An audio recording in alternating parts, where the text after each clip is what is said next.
Welcome to the Earth Feels podcast. I'm Rose. And I'm Christine. Welcome to Earth Feels, the podcast for people feeling overwhelmed by the endlessly gloomy climate news. Where every week we have soul-based conversations about climate change and explore the idea that climate change may be happening for us as much as it is happening to us. If you are ready to shift your focus and secure the future for our kids and our grandkids, then this is the podcast for you. And yes, we do know how to spell.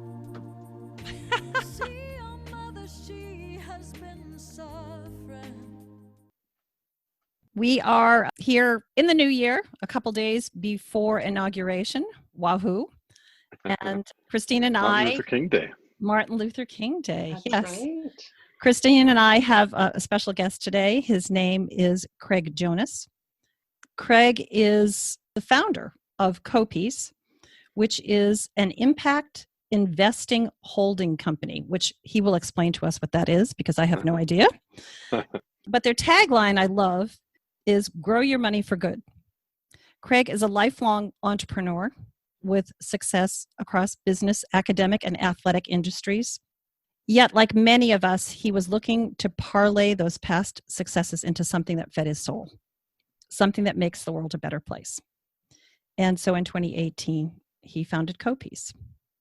And he's going to help us address our question for the day: how can our investments help our planet thrive?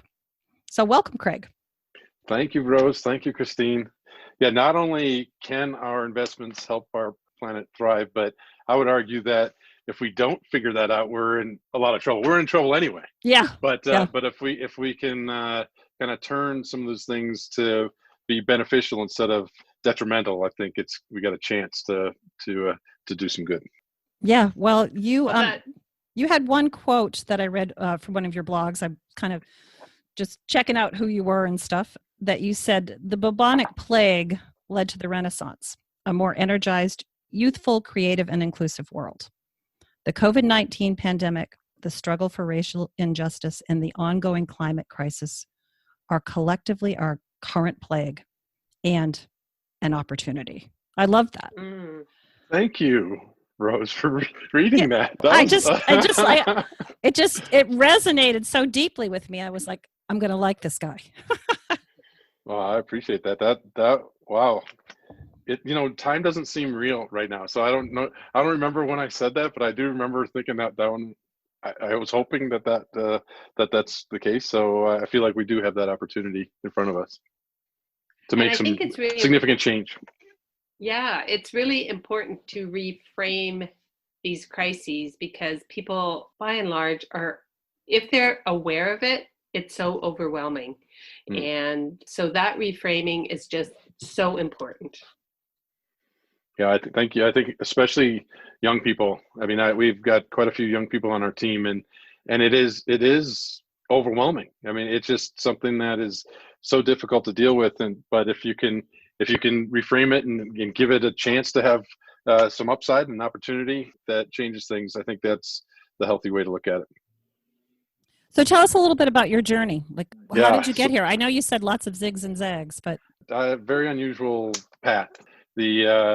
My parents were very socially justice minded. My dad was a campus minister, and my mom was the organist for the church. And we actually lived a couple places in the Midwest, then actually lived in India for a little while. And I had to pump the organ for my mom during the service. But my dad, I was just texting with my dad today, and he actually marched with Dr. King on the south side of Chicago, kind of before it became like a lot more people going. And he was telling me some stories. So it was cool.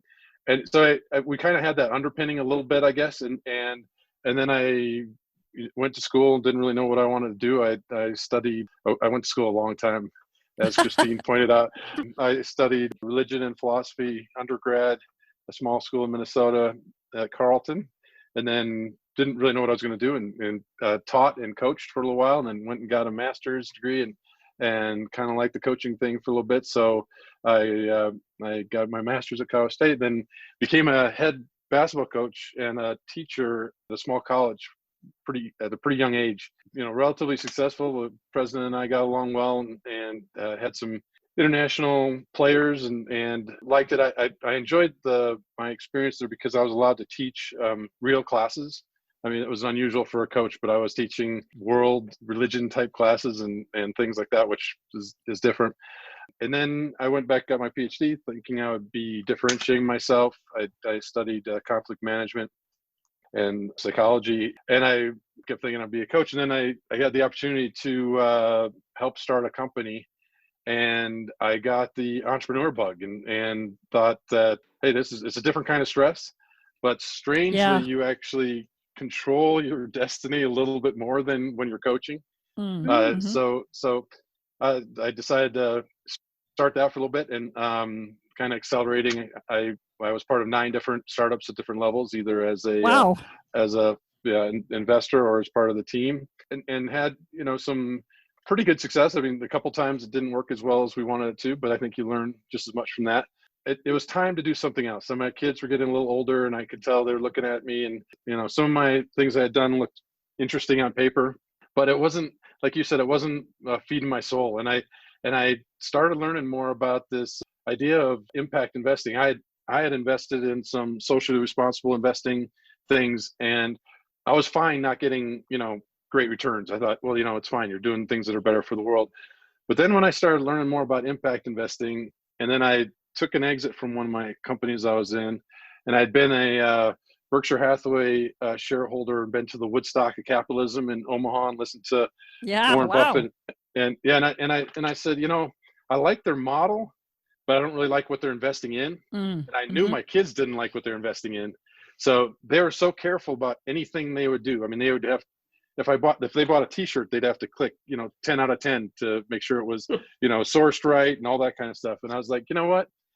I think we can put this stuff together, this impact investing, this holding company that the Berkshire Hathaway does, and create a new entity. So very idealistic idea. And in our first board meeting, we actually said, hey, this is an idealistic idea, and everybody's got a different idea of what the ideal is. So, but so far so good. I mean, we've got the privilege, honestly, of having the friends and family that saw us succeed in some other things we did, and supported us. And we were able to raise a little money from friends and family, and we just finished a little crowdfunding, and we're starting to do what we said we're going to do. We're investing in companies that are doing good things for the world.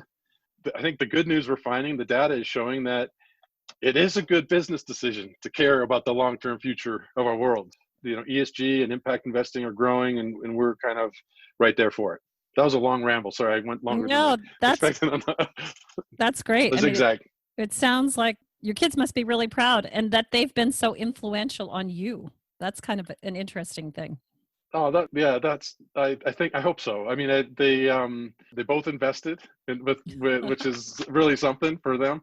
So I do think that they feel like this crazy background and zigzagging that got me to where we are now is something that has a potential to have some influence on a better future. And so I'm wondering if we have some listeners out there who are thinking, wow, I'm really interested in finding out how I can invest. What would you tell them? I'm assuming because I'm Canadian, I probably can't. Oh, no, you can. We've had several Canadian investors, actually. Okay, well, do tell. So yeah, interesting confluence of things going on right now. So the crowdfunding space is evolving quite a bit. So a lot of people would think of they know Kickstarter, and they know that you can invest in things that you'll get something back. You'll have some kind of widget or some kind of product back. The crowdfunding that is evolving is actually allowing people to participate in real equity. So the round that we just finished allowed people to participate in our campaign without a lot of wealth. So one of the things, our big idea, honestly, is to create inclusive, socially impactful wealth for all people. We think that, the inequality in our world has just continued to grow and grow. And one of the big reasons is many communities don't have access to the game of building equity. So we wanted to do something about it. Just a small goal then, Craig. Yeah. Yeah, yeah, thank you. Sorry, Yeah, go well, ahead. we are. We're stubbornly ambitious and optimistic about the future here. Yeah, so through the crowdfunding, and we actually used a platform called WeFunder.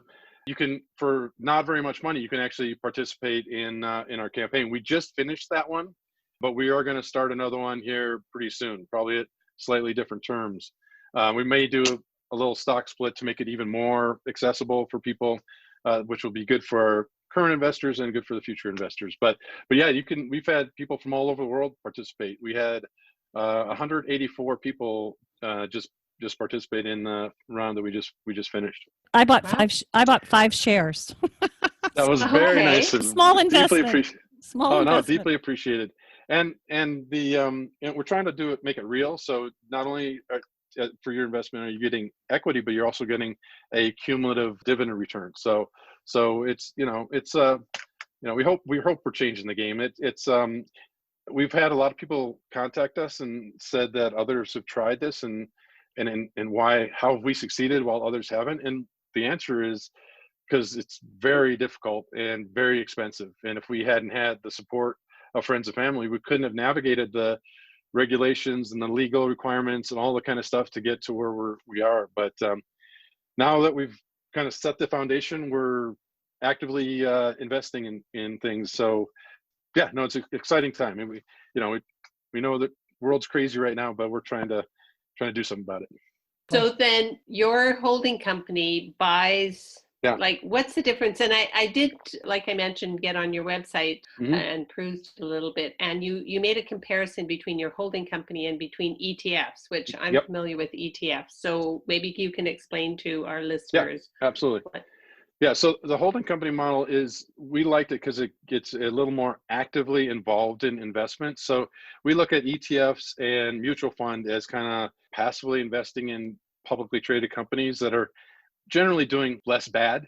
So I mean, a lot of the socially responsible ETFs and mutual funds have the same exact portfolio, which I mean, and you got to give some of those companies credit because they do care about the future, and that's part of what they're doing. But it's it's often Cisco, Intel, Amazon, Apple, and Microsoft. Tesla. I mean, so yeah, Right. so Tesla. Tesla, yeah. And none of those would fit our criteria of we're much more stringent about what we're trying to invest in. So our first investment was a very good example of where we're trying to go. So we invested in a company called Uncharted Power, which is run by an incredible Black woman out of New York, who is she's got a great idea, and we're actively trying to help them, Uncharted Power, grow into some communities that don't have access to power, don't have access to 5G, and don't have access to cloud storage. So it's got a chance of having real impact and having more upside.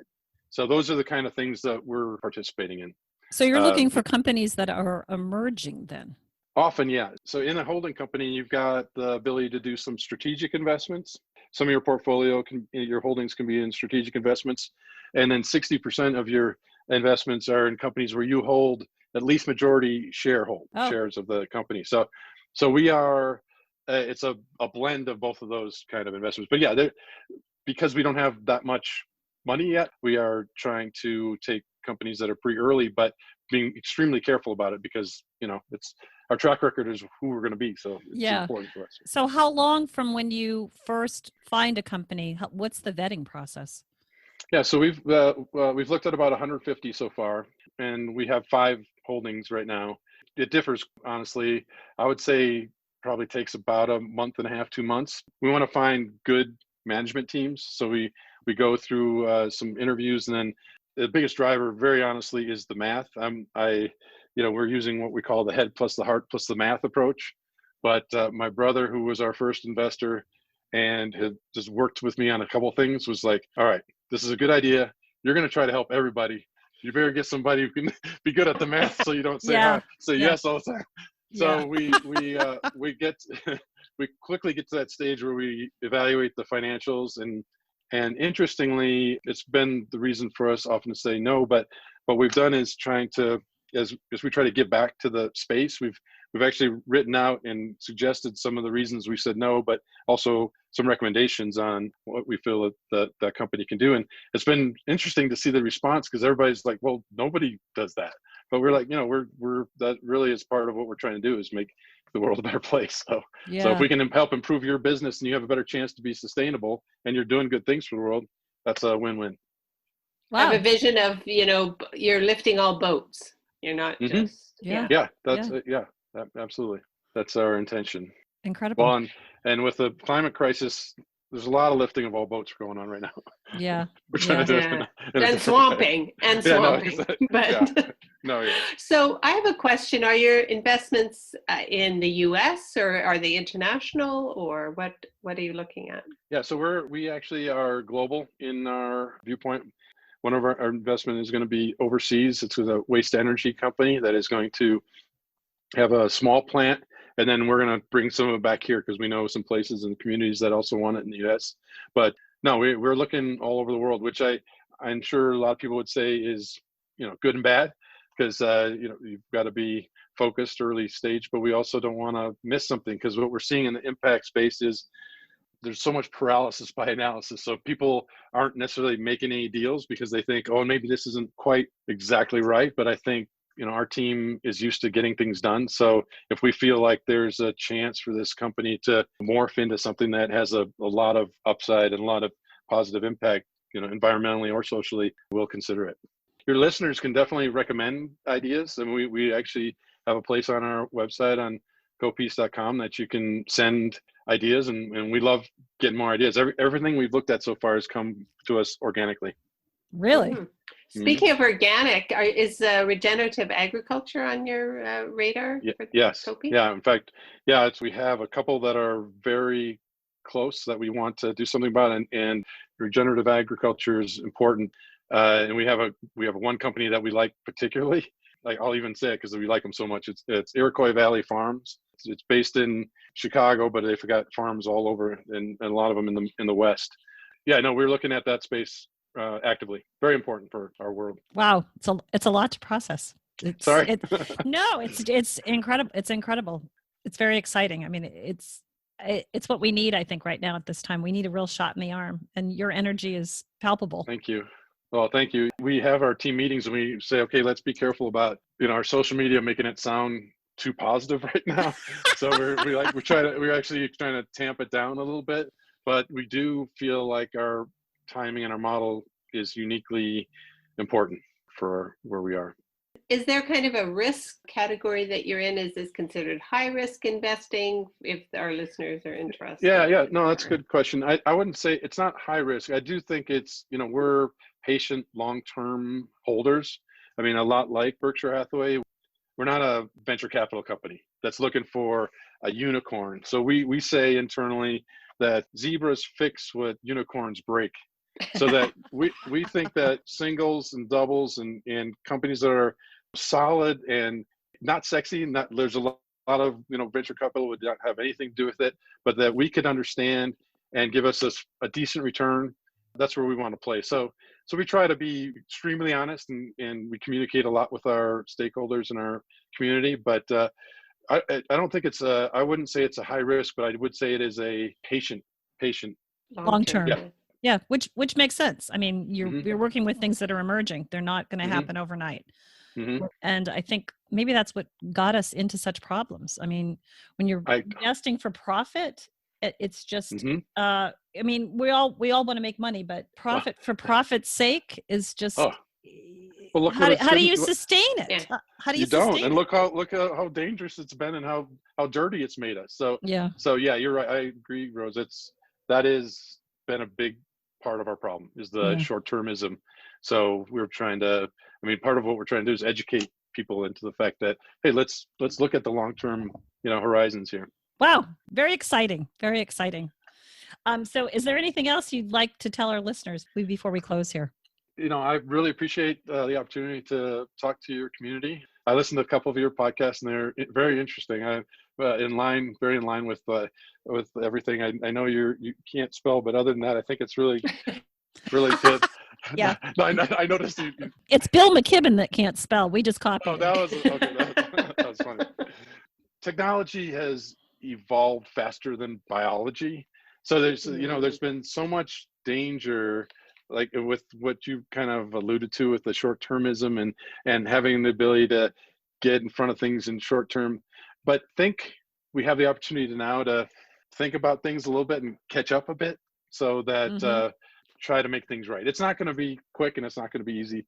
It does feel like we have an inflection point that is unique. I appreciate what you are doing with your podcast and spreading the word on some of these potentially positive things that are happening. Yeah, there's a lot of good And people like you that are doing good things out there, and we appreciate your efforts too. So, and I think that the magnitude of the crises, plural, that we're facing is the only thing that could change these entrenched, unjust structures. Really, we're not talking incremental here. We're talking, but on the other hand, very specific things that people can do, like good investing, or that's not changing everything overnight, but it's this snowball effect, right? And that's where we're at.